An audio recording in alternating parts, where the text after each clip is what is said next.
Hello students, my name is Aditi Yadav. तो बच्चे, हम कर रहे थे अपना चैप्टर थर्मोडायनेमिक्स, जहां हमने लास्ट लेक्चर में गिब्स फ्री एनर्जी के बारे में पढ़ा था कि गिब्स फ्री एनर्जी है जो हमें बताता है कि कोई रिएक्शन स्पॉन्टेनियस है या नॉन स्पॉन्टेनियस है। जब डेल्टा जी की वैल्यू नेगेटिव आएगी तो वो रिएक्शन स्पॉन्टेनियस होगी, जब डेल्टा जी की वैल्यू पॉजिटिव आएगी तो वो रिएक्शन बच्चे नॉन स्पॉन्टेनियस होगी। और एक पॉइंट और है, जब डेल्टा जी की वैल्यू इक्वल्स टू 0 होगी तब वो रिएक्शन इक्विलिब्रियम में होगी। ठीक है।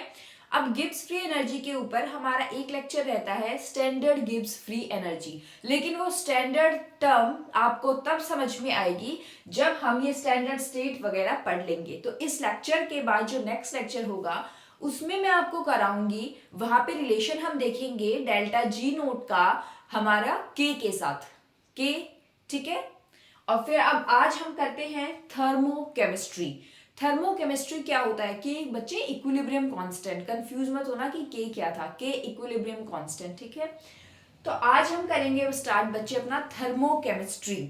थर्मोकेमिस्ट्री का मतलब देखो, therm means heat, chemistry means उसकी केमिस्ट्री का मतलब उसमें होने वाले चेंजेस। यानी कि हमें क्या पढ़ना है थर्मोकेमिस्ट्री में, हीट के बारे में पढ़ना है, हीट में होने वाले चेंजेस के बारे में पढ़ना है। कहाँ? किसी पर्टिकुलर रिएक्शन में, किसी एक पर्टिकुलर रिएक्शन में हीट के अंदर क्या चेंजेस हो रहे हैं, हीट की इन्वॉल्वमेंट में क्या चेंजेस हो रहे हैं, उसकी स्टडी को हम बोलते हैं थर्मोकेमिस्ट्री। ठीक है। तो देखो, अब स्टार्ट करते हैं अपना पहला टॉपिक, हीट ऑफ रिएक्शन, यानी कि रिएक्शन की हीट। अब देखो, इसे डिनोट करते हैं बच्चे डेल्टा एच से। ठीक है। Heat of reaction, heat means enthalpy, energy, तो इसे हम रिप्रेजेंट करेंगे डेल्टा एच से। ठीक है। देखो, कोई भी रिएक्शन है, A plus B give rise to C plus D. A plus B क्या हुए आपके रिएक्टेंट्स, C प्लस डी क्या हुए आपके प्रोडक्ट्स। ठीक है। अब देखो, एक बात बताओ, अब तक हम पढ़ चुके हैं कि जब डेल्टा H की वैल्यू नेगेटिव होती है तो वो रिएक्शन एक्सोथर्मिक होती है या एंडोथर्मिक। बच्चे, दो टाइप की हीट होती है हमारी रिएक्शन में इन्वॉल्व, एक एक्सो और एक एंडो। एक्सो का मतलब क्या है कि जब रिएक्टेंट से आपका प्रोडक्ट बनेगा, किसी भी केमिकल रिएक्शन में जब रिएक्टेंट से प्रोडक्ट बनेगा तो हीट रिलीज होगी। अगर प्रोडक्ट साइड से हीट रिलीज हो रही है, उस पर्टिकुलर रिएक्शन में हीट रिलीज हो रही है, तो हम उस रिएक्शन को क्या बोलते हैं, एक्सोथर्मिक रिएक्शन। एक्सोथर्मिक किस बेस पे बोला कि मतलब उसमें हीट रिलीज हो रही है। वही दूसरी साइड है एंडोथर्मिक रिएक्शन। एंडोथर्मिक का मतलब है, एंडो का मतलब है अंदर, यानी कि जब हमारे रिएक्टेंट्स प्रोडक्ट में कन्वर्ट होंगे तो रिएक्टेंट्स के साइड पे, यहां इस साइड हीट आएगी। इट मींस हीट का अब्जॉर्प्शन होगा। अगर हीट का अब्जॉर्प्शन हो रहा है, यानी रिएक्टेंट्स ने हीट को अब्जॉर्ब किया, फिर वो प्रोडक्ट में कन्वर्ट हुए, यानी कि केमिकल रिएक्शन के दौरान, इस पर्टिकुलर रिएक्शन के दौरान अगर हीट का अब्जॉर्प्शन हो रहा है तो उसको बोलेंगे हम एंडोथर्मिक हीट ऑफ रिएक्शन। ठीक है। और अगर अगर एंडोथर्मिक है तो वहां पर डेल्टा एच की वैल्यू यानी हीट ऑफ रिएक्शन की क्या होगा, पॉजिटिव वैल्यू होगी, पॉजिटिव। ठीक है। और अगर हीट ऑफ रिएक्शन क्या होगी, डेल्टा एच नेगेटिव, इसका मतलब कि हीट क्या हो रही है, रिलीज हो रही है, तब डेल्टा एच यहां होगा। ठीक है। अगर हीट रिलीज हो तो इसका मतलब है कि हमारा एक्सोथर्मिक रिएक्शन है। अगर हीट अब्सॉर्ब हो रही है, इसका मतलब है कि रिएक्शन कैसी है बच्चे, एंडोथर्मिक है। और ये साइन कन्वेंशन से आप समझ जाओगे कि रिएक्शन एक्सोथर्मिक है। अगर डेल्टा एच की वैल्यू नेगेटिव है तो वो एक्सोथर्मिक है। अगर डेल्टा एच की वैल्यू पॉजिटिव है तो वो रिएक्शन बच्चे आपकी कैसी है, एंडोथर्मिक हीट ऑफ रिएक्शन। ठीक है। आई होप ये टॉपिक समझ में आया आपको। अब देखते हैं different types of heat of reaction. अब हमें डिफरेंट टाइप्स की हीट ऑफ रिएक्शंस पढ़नी है। ये तो हमने बेसिक पढ़ लिया कि वो एक्सोथर्मिक है या वो एंडोथर्मिक है। ठीक है। ऑन द बेसिस ऑफ की हीट रिलीज हो रही है या फिर हीट अब्सॉर्ब हो रही है रिएक्शन के अंदर। ठीक है। अब देखो, पहली हमारी जो हीट ऑफ रिएक्शन है वो है बच्चे heat of formation. Heat of formation, formation से ही पता चल रहा है कि हम कंपाउंड का फॉर्मेशन कर रहे हैं, कंपाउंड बन रहा है हमारा यहाँ पे, ठीक है। इसे डिनोट करते हैं बच्चे डेल्टा एच एफ नोट। ये जो आप नोट देख रहे हो ना ऊपर, ये जो जीरो से दिख रही है आपको, इसे बोलते हैं नोट। ये जो आप नोट देख रहे हो ना, ये शो करता है बच्चे कि ये स्टैंडर्ड हीट ऑफ रिएक्शन है, फॉर्मेशन है, सॉरी, ये स्टैंडर्ड हीट ऑफ फॉर्मेशन है। नॉर्मली हीट ऑफ फॉर्मेशन को डिनोट करते हैं सिर्फ डेल्टा एच एफ से, लेकिन अगर कहीं भी आपको डेल्टा एच एफ नोट लिखा दिख जाए, नोट का मतलब है कि वो बात कर रहा है कि हीट ऑफ फॉर्मेशन के स्टैंडर्ड स्टेट की। अब स्टैंडर्ड स्टेट होता क्या है वो देखते हैं। स्टैंडर्ड का मतलब है कि जब वो फॉर्मेशन हो रहा था, उस कंपाउंड का फॉर्मेशन हो रहा था, तो उस टाइम पे जो है हमारी कंडीशंस कैसी थी, यानी कि कंडीशंस कैसी थी, SATP कंडीशन थी। स्टैंडर्ड हीट ऑफ फॉर्मेशन का मतलब है कि वहां पे SATP कंडीशन थी। अब SATP कंडीशन क्या है, standard ambient temperature and pressure, standard ambient temperature and pressure, ठीक है। देखो इस SATP कंडीशन पे हम कॉन्सेंट्रेशन लेते हैं बच्चे 1 मोलर। SATP कंडीशन पे एक पर्टिकुलर कंडीशन सेट कर दी, उस पर्टिकुलर कंडीशन के ऊपर, SATP कंडीशन के ऊपर जो कॉन्सेंट्रेशन होगी वो क्या होती है, 1 मोलर कॉन्सेंट्रेशन होती है। और उस SATP कंडीशन पे टेम्परेचर 298 केल्विन होता है। याद रखिएगा ये केल्विन में है, टेम्परेचर कैसा होता है, 298 केल्विन। और यही जो प्रेशर होगा SATP कंडीशन पे, वो प्रेशर कैसा होता है बच्चे, 1 ATM यानी 1 एटमॉस्फेरिक प्रेशर, जो कि इक्वल होता है ऑलमोस्ट हमारे 1 बार के, ठीक है।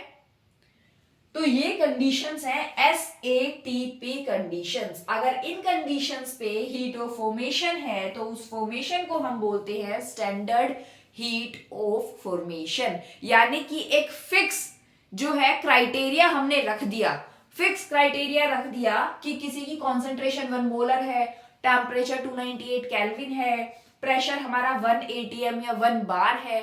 उस कंडीशन को हमने सेट कर दिया कि इस पर्टिकुलर कंडीशन पे जिसका भी फॉर्मेशन हो रहा है उसकी हीट ऑफ फॉर्मेशन को हम बोल देते हैं स्टैंडर्ड हीट ऑफ फॉर्मेशन। जैसे हम आइडियल गैस पढ़ते हैं कि आइडियल के बोलते हैं ना, आइडियल का मतलब हम बोलते हैं कि हाँ ठीक है, ये इतना टेम्परेचर होता है, इतना प्रेशर होता है, ये चीजें होती हैं।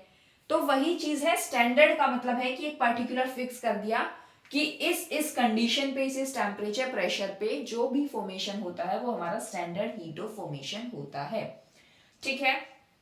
अब बात करते हैं हम स्टैंडर्ड स्टेट की। स्टैंडर्ड स्टेट का मतलब बच्चे सीधा सा समझो, स्टैंडर्ड स्टेट का मतलब है कि कोई भी एलिमेंट, स्टैंडर्ड स्टेट क्या होती है, कोई भी एलिमेंट अपनी मोस्ट कॉमन फॉर्म में जो मिलता है ना उसे बोलते हैं स्टैंडर्ड स्टेट। यानी कि अर्थ क्रस्ट के ऊपर सबसे ज्यादा वो किस फॉर्म में मिलता है, सबसे ज्यादा परसेंटेज में वो किस फॉर्म में मिलता है।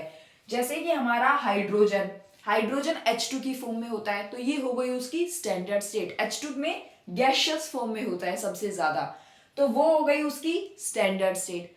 मतलब कोई भी कंपाउंड मोस्ट कॉमनली किस स्टेट में एग्जिस्ट करता है इस अर्थ क्रस्ट पे, मतलब कि मोस्ट कॉमनली हम उसे कैसे फाइंड आउट करते हैं, ठीक है। देखो तो स्टैंडर्ड स्टेट की जब बच्चे में बात करती हूं तो कोई भी आप एलिमेंट ले लीजिए, किसी भी एलिमेंट की स्टैंडर्ड स्टेट में स्टैंडर्ड हीट ऑफ फॉर्मेशन 0 होती है।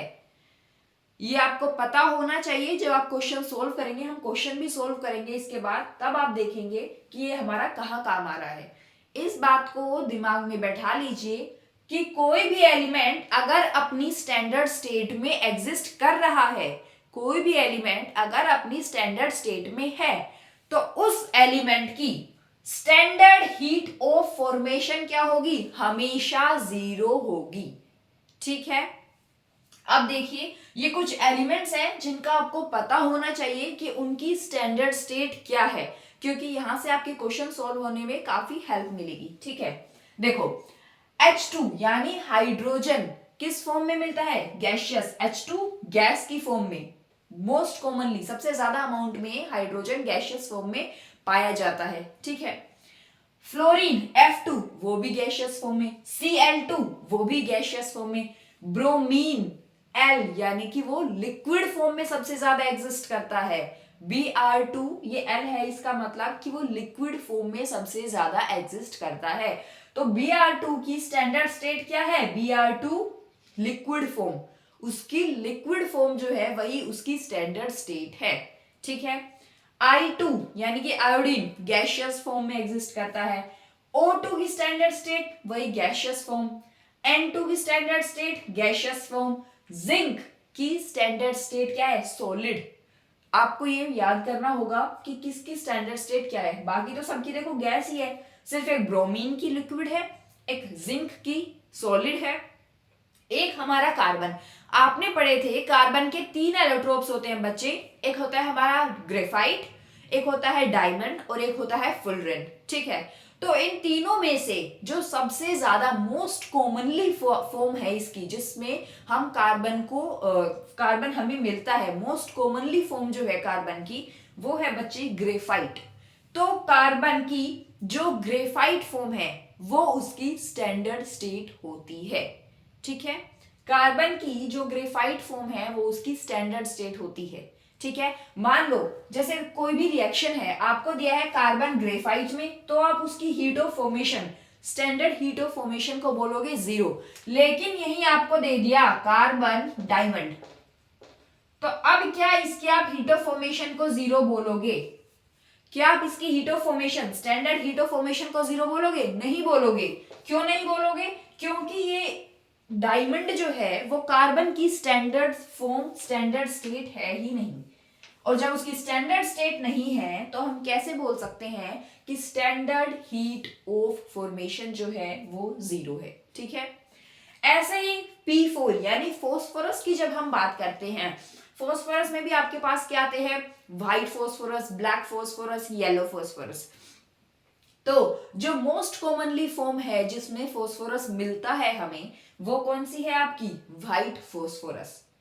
ठीक है, व्हाइट फॉस्फोरस है। ठीक है, ऐसे ही सल्फर S8 सल्फर दो उसमें होता है, दो फॉर्म में, मोनोक्लिनिक और रोम्बिक। तो S8 यानी सल्फर की जो हमारी स्टैंडर्ड स्टेट है वो है रोम्बिक। ऐसे लिखा होगा आपको क्वेश्चन में कि S8 रोम्बिक प्लस, मान लो किसी और के साथ रिएक्शन कर दिया, वहां पूछा आपको कि इसकी स्टैंडर्ड स्टेट, तो इसकी स्टैंडर्ड स्टेट, रोम्बिक की स्टैंडर्ड स्टेट जो है, सल्फर की स्टैंडर्ड स्टेट क्या है, रोम्बिक। तो इसका हीट ऑफ फॉर्मेशन जो है, स्टैंडर्ड हीट ऑफ फॉर्मेशन वो 0 होगा, मोनोक्लिनिक का 0 नहीं होगा। ठीक है, अब ये आपको स्टैंडर्ड स्टेट का हम कहाँ यूज करेंगे, अभी क्वेश्चन करेंगे तब आपको क्लियर हो जाएगा। तो अब देखो हीट ऑफ फॉर्मेशन होता क्या है, हीट ऑफ फॉर्मेशन का मतलब है the amount of heat involved in the formation of 1 mole of a compound by its constituent atoms or molecules। इसका मतलब क्या हुआ, इसका मतलब हुआ कि हमें किसका फॉर्मेशन करना है, जब कोई भी कंपाउंड 1 मोल के अंदर फॉर्म हो रहा है, कोई भी कंपाउंड जब 1 मोल के अंदर फॉर्म हो रहा है तो उसमें से जो अमाउंट ऑफ हीट जो है हमारी वो उसमें इन्वॉल्व हो रही है। जैसे कि मान लो हमें बनाना है HCl, ठीक है, हमें क्या बनाना है, HCl बनाना है, तो हम किससे बनाएंगे HCl, H2 गैसियस फॉर्म में, क्योंकि इसकी स्टैंडर्ड स्टेट है, Cl2 गैसियस फॉर्म में। तो इसका मतलब क्या हुआ, इसका मतलब हुआ कि देखो यहाँ H2 है यानी कि हाइड्रोजन कितने हैं, 2, Cl2 क्लोरीन कितने हैं, 2, और यहां बना है हमारे पास HCl। अगर आप यहाँ पे 2 लिख दोगे तो बच्चे ये हमारी हीट ऑफ फॉर्मेशन में नहीं आएगी। क्यों नहीं आएगी, क्योंकि इसमें साफ साफ लिखा है कि हमें फॉर्मेशन ही 1 मोल कंपाउंड का करना है। तो अगर आप यहाँ 2HCl लिख दोगे तो बच्चे इसकी स्टोइचियोमेट्री तो 2 है, इसका मतलब यहाँ 2 मोल की आप बात कर रहे हो, तो इसे हम हीट ऑफ फॉर्मेशन में इन्वॉल्व नहीं करेंगे। तो अब देखो नेक्स्ट क्या है आपकी H2Cl2, तो कैसे करेंगे इसे, हम H2 के आगे हाफ लगा दें, Cl2 को हाफ कर दें, तो क्या बन जाएगा हमारा HCl। इसका मतलब क्या हुआ कि half H2 plus half Cl2 से जब हमारा 1 मोल HCl का फॉर्मेशन हो रहा है, तो उसमें जो अमाउंट ऑफ हीट आपकी इन्वॉल्व हो रही है, उस 1 मोल HCl को बनाने के लिए जो अमाउंट ऑफ हीट आपकी इन्वॉल्व हो रही है उस रिएक्शन में, उसी हीट को बोलते हैं हम हीट ऑफ फॉर्मेशन। ठीक है, समझ आया, ये सारा आप देख लीजिए।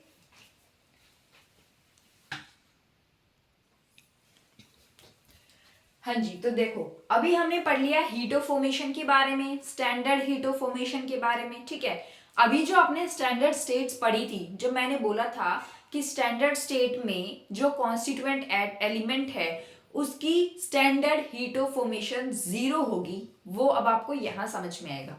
अब एक बात बताओ, हमें क्या बताना है, ये कुछ क्वेश्चंस है, इन्हें देखो। Which of the following reaction defines standard heat of formation. अगर बच्चे ये बात कर रहा है स्टैंडर्ड हीट ऑफ फॉर्मेशन की, तो अभी हमने क्या पढ़ा था, हीट ऑफ फॉर्मेशन हमने क्या पढ़ा था, हमने पढ़ा था कि एक मेन टर्म थी उसके उस डेफिनेशन में कि 1 मोल कंपाउंड बनना चाहिए।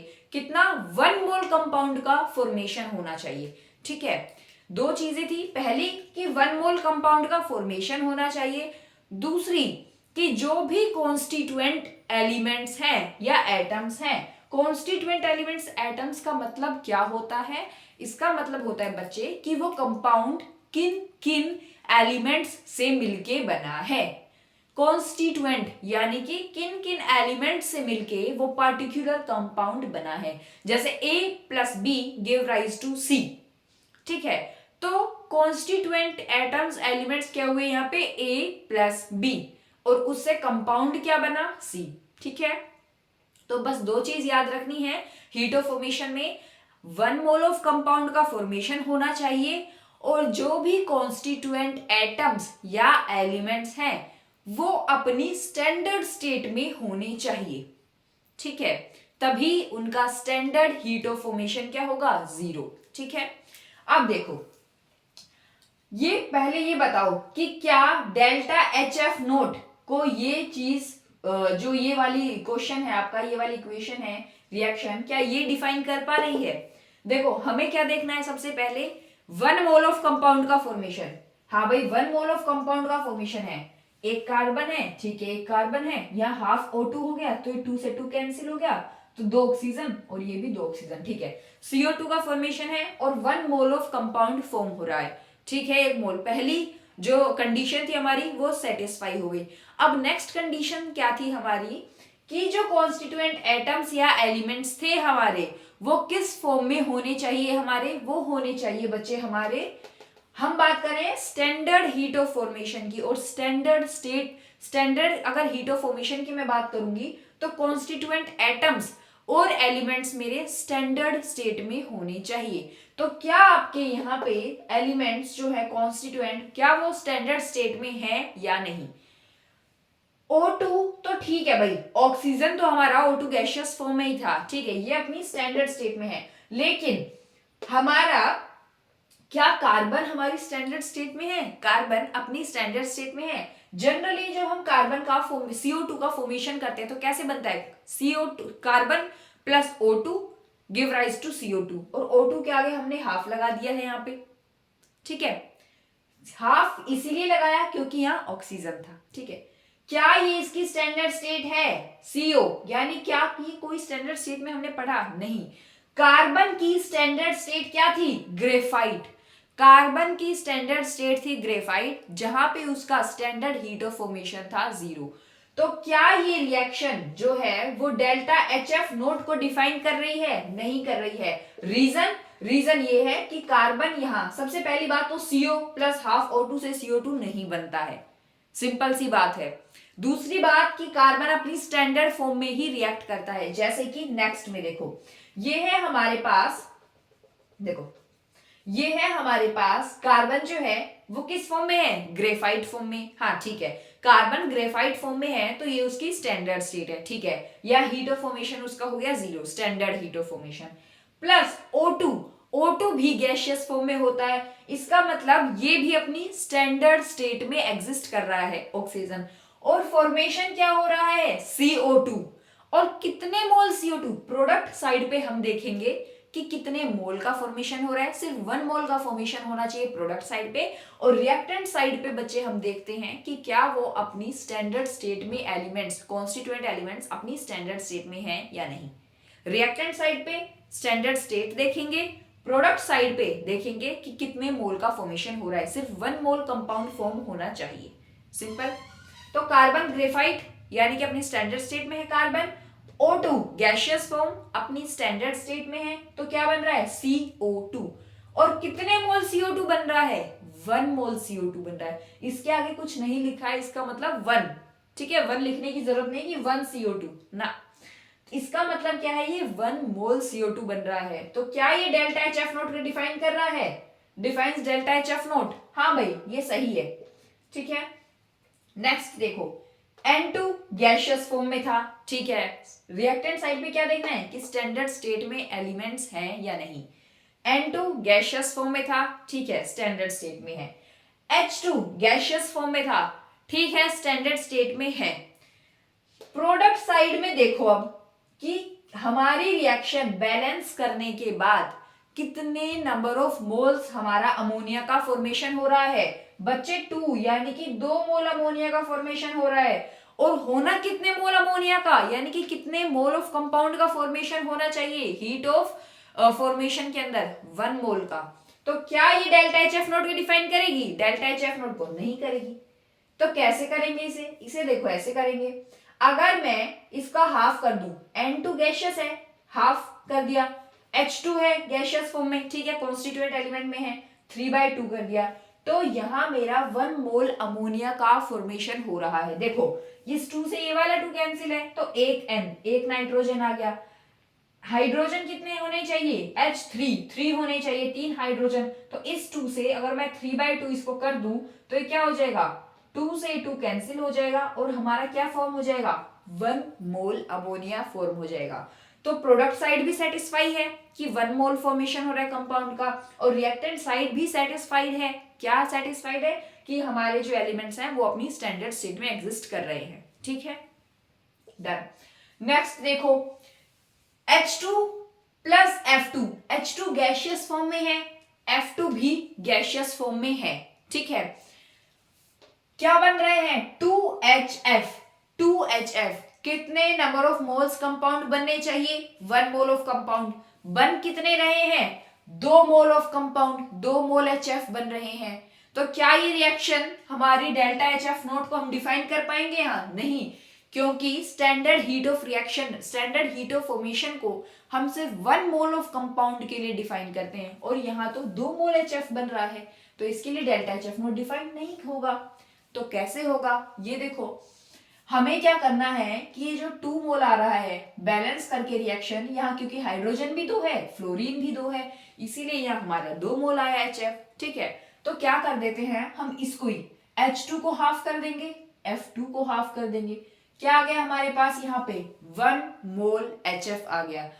क्या H2 और F2 अपनी स्टैंडर्ड स्टेट में है? हाँ अपनी स्टैंडर्ड स्टेट में है। H2 गैसियस है और F2 भी गैसियस फॉर्म में है, स्टैंडर्ड स्टेट सेटिस्फाई।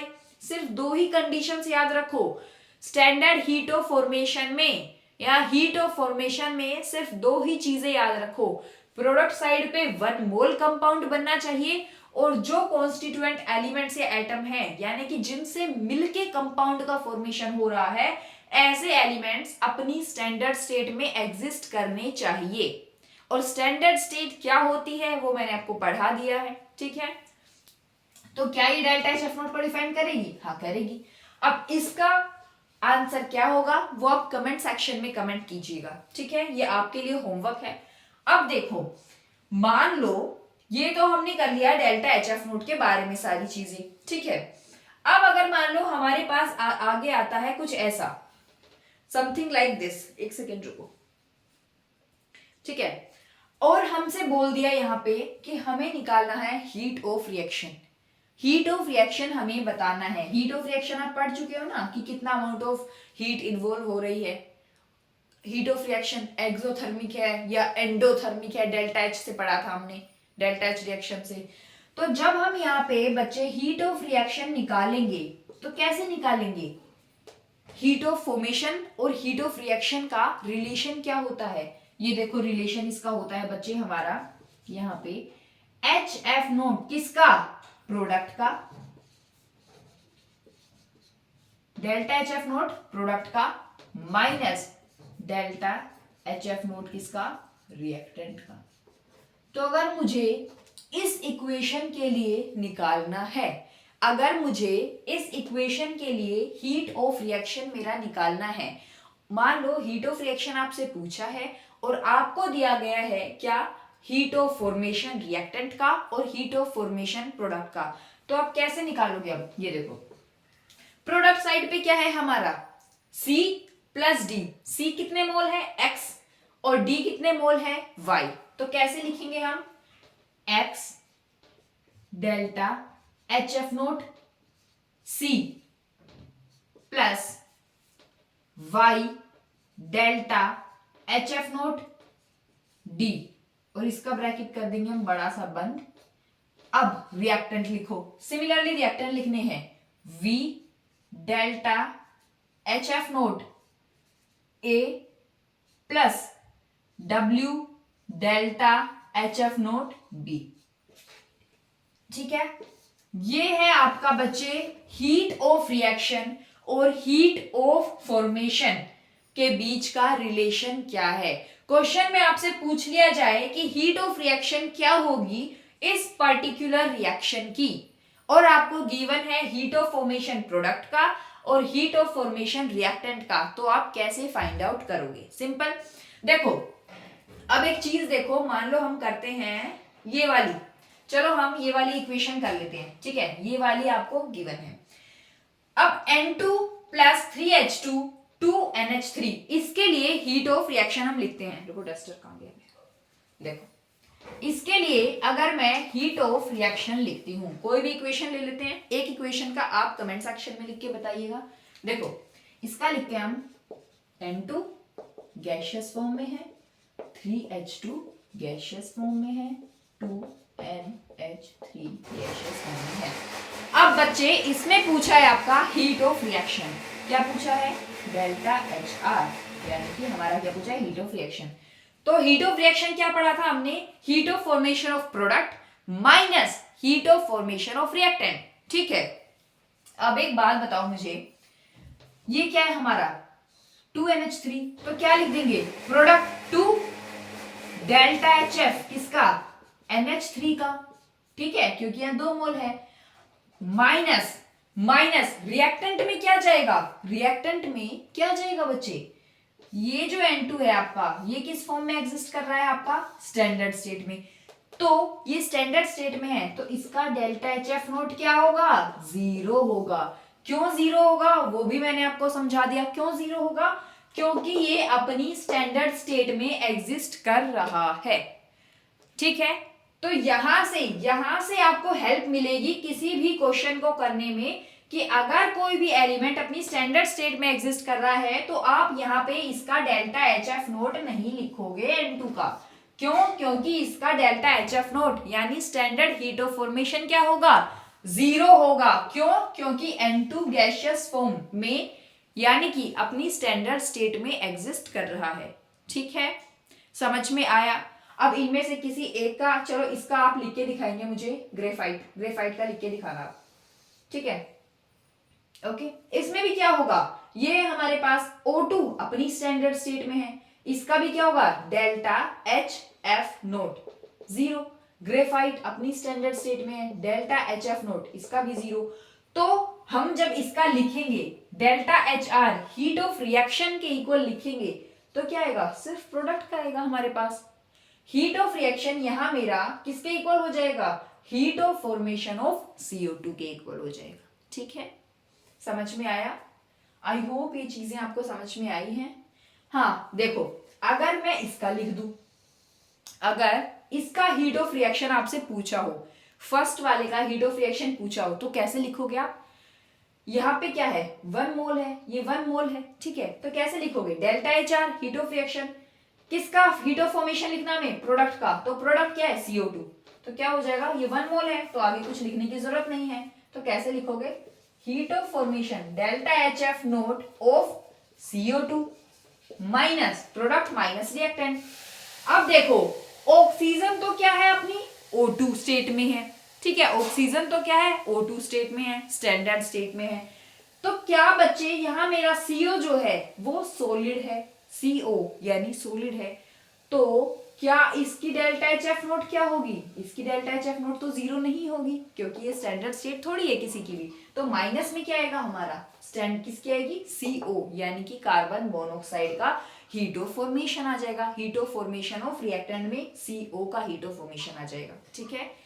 कहीं भी स्टैंडर्ड स्टेट में हो, जैसे ये स्टैंडर्ड स्टेट में है, 0 कर दिया हमने कि हीट ऑफ फॉर्मेशन 0 है। जैसे यहाँ पे स्टैंडर्ड स्टेट में नहीं है, तो इसकी हीट ऑफ फॉर्मेशन हम यहाँ हीट ऑफ रिएक्शन लेते वक्त लिखेंगे, ठीक है। आई होप ये क्वेश्चंस आपको क्लियर हुए होंगे, और इसका आंसर, इस 7th वाले का आंसर आप कमेंट सेक्शन में कमेंट करके बताइएगा।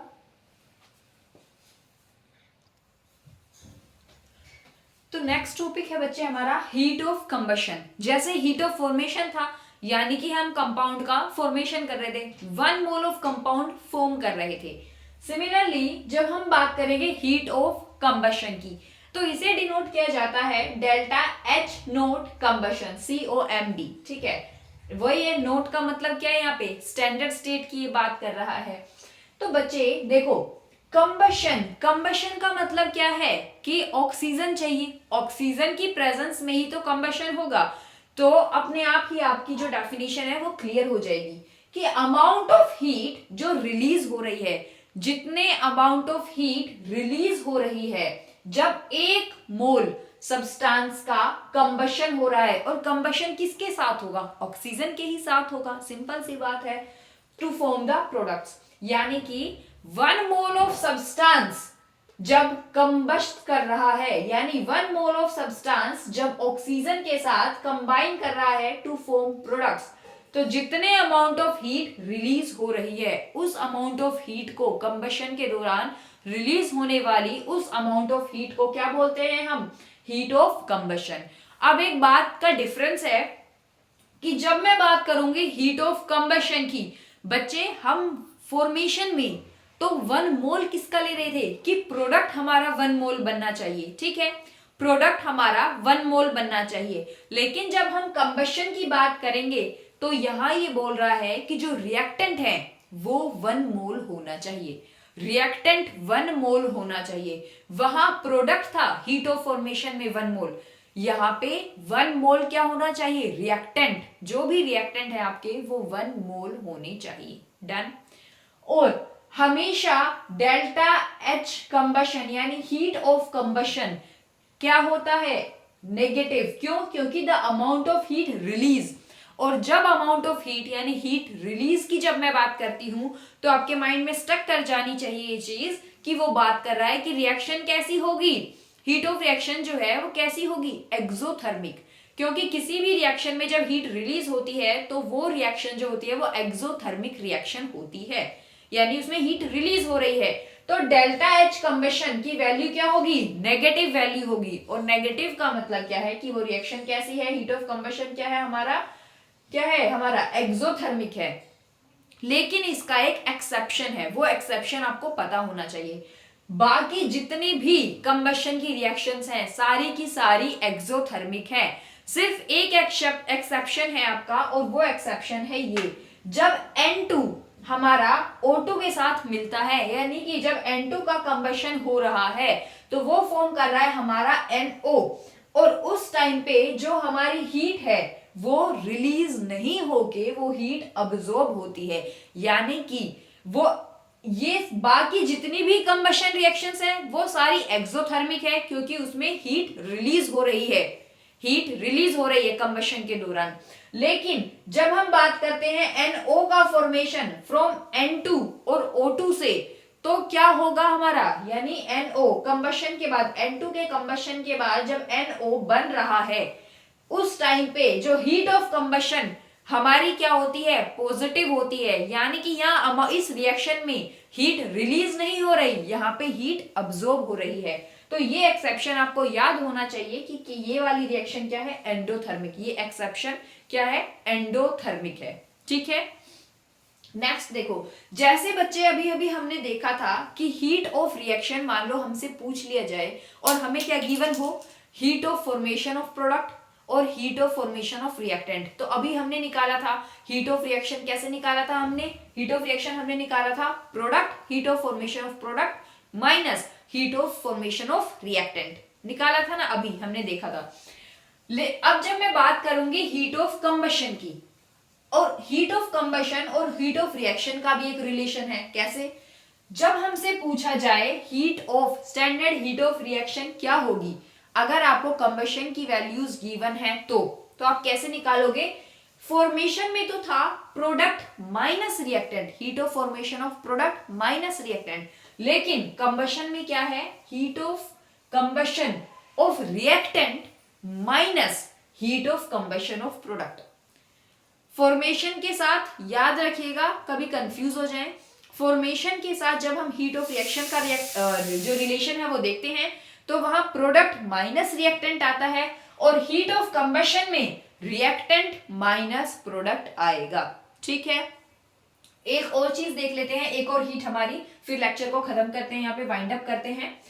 देखो, heat of transition, heat of transition, transition से ही समझ में आपको आ रहा है, ट्रांजिशन जैसे आजकल रील्स चल रही हैं, शॉर्ट्स वीडियोस चल रही हैं, ट्रांजिशन वीडियोस देखते हो आप, इसका मतलब क्या है, अमाउंट ऑफ हीट अब्सॉर्ब्ड और released.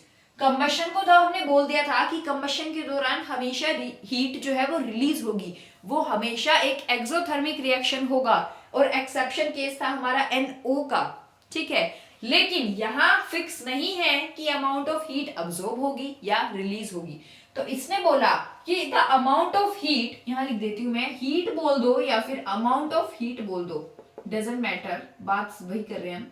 The amount of heat absorbed or released during conversion of one allotropic form to another allotropic form। अब अगर आपको एलोट्रोप्स देखने हैं, और स्पेशली मैंने कार्बन की पढ़ाई है, 10th स्टैंडर्ड के बच्चे बोल रहे थे कि उनके बोर्ड्स के एग्जाम है, तो उसके लिए मैंने इनका चैप्टर कवर कराया था कार्बन वाला, तो आप एलोट्रोप्स वहां पे भी जाके देख सकते हो एलोट्रोप्स क्या होती हैं। ठीक है, यानी कि एक ही, जैसे कार्बन की 3 एलोट्रोप्स होते हैं, 3 फॉर्म होती हैं, ग्रेफाइट, डायमंड, फुल रिंग। ठीक है, तो इन्हें क्या बोलते हैं, एलोट्रोप्स। जैसे फास्फोरस की होती हैं black phosphorus, white phosphorus, yellow phosphorus. जैसे सल्फर S8 की होती है मोनोक्लिनिक, रोम्बिक। ठीक है, तो इसने क्या बोला कि जब एक एलोट्रोप, किसी भी एलिमेंट की एक एलोट्रोप दूसरी एलोट्रोपिक फॉर्म में, उसी एलिमेंट की दूसरी एलोट्रोपिक फॉर्म में जब कन्वर्ट हो रही है, तो जितनी भी अमाउंट ऑफ हीट अब्सॉर्ब हो या फिर जितनी भी अमाउंट ऑफ हीट रिलीज हो रही है इस कन्वर्जन के दौरान, उस हीट को हम बोलते हैं हीट ऑफ ट्रांजिशन। ठीक है, जैसे मैंने यहां लिख दिया, ये कार्बन से, ग्रेफाइट से डायमंड, अगर मैं बोल दूं पी फॉस्फोरस का, मैं क्या बोल दूं, मान लो हमारा बन रहा है व्हाइट से पी फॉस्फोरस, यानी कि P4 ब्लैक, तो इसमें भी P4 व्हाइट से, इसके व्हाइट एलोट्रोपिक फॉर्म से जब वो ब्लैक एलोट्रोपिक फॉर्म में कन्वर्ट हो रहा है, तो यहां जितनी भी अमाउंट ऑफ हीट रिलीज होगी या फिर जितनी भी अमाउंट ऑफ हीट अब्सॉर्ब होगी, उस हीट को क्या बोलेंगे हम, हीट ऑफ ट्रांजिशन। तो आज हमने 3 हीट पढ़ी है। सबसे पहले हमने पढ़ा था हीट ऑफ रिएक्शन, वो तो कॉमन है कि रिएक्शन एक्सोथर्मिक है या एंडोथर्मिक है। फिर हमने पढ़ा था हीट ऑफ फॉर्मेशन की प्रोडक्ट साइड पे 1 मोल जो प्रोडक्ट है वो बनना चाहिए। ठीक है, फिर स्टैंडर्ड स्टेट्स देखी थी, वो याद कर लेना, स्टैंडर्ड स्टेट्स किस किस फॉर्म में जो है हमारा एलिमेंट एग्जिस्ट करता है। फिर पढ़ा हमने हीट ऑफ कंबशन, मोस्टली ये एक्सोथर्मिक होता है, एक एक्सेप्शन है वो मैंने यहाँ लिख दिया है जो एंडोथर्मिक है। दूसरा है हमारा हीट ऑफ ट्रांजिशन, यानी एक एलोट्रोपिक फॉर्म जब दूसरी एलोट्रोपिक फॉर्म में कन्वर्ट हो रही है तो कितनी अमाउंट ऑफ हीट रिलीज होगी या अब्सॉर्ब होगी। तो आई होप आपको ये लेक्चर अच्छे से क्लियर हुआ होगा। कोई भी क्वेरी है तो कमेंट सेक्शन में कमेंट कीजिए, और मैंने एक क्वेश्चन आप लोगों के लिए होमवर्क दिया है, उसी का आंसर आप कमेंट सेक्शन में कमेंट कीजिए। Till then bye bye, stay happy, stay healthy.